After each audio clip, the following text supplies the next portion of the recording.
அனைவருக்கும் வணக்கம். எல்லாரும் எப்படி இருக்கீங்க?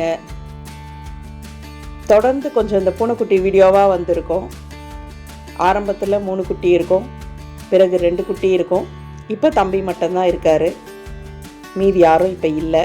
ஏன் இல்லை அப்படின்னா, அவங்க எல்லாருமே வளர்கிறதுக்காக அடுத்த வீட்டுக்கு போயிட்டாங்க. ஸோ அவங்களா போகலை, நாம் தான் அனுப்பி வச்சுருக்கோம். ஸோ எல்லாருமே வளர்க்குறதுக்காக கேட்டாங்க.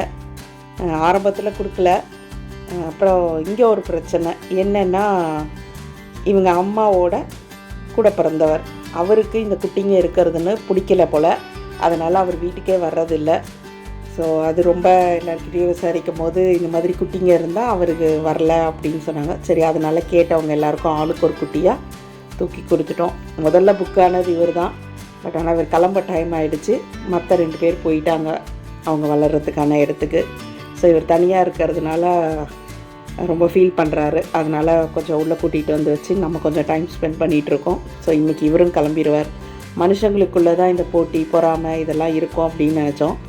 ஆனால் விலங்குகளுக்குள்ளேயும் இருக்கிறத நம்ம கண்ணால் பார்க்க முடிஞ்சது.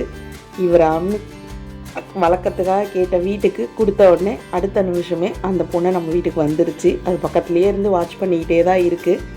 ஸோ இந்த குட்டீஸ் யாரும் இல்லை அப்படின்னோடனே அது திரும்ப வீட்டுக்கு வந்துருச்சு.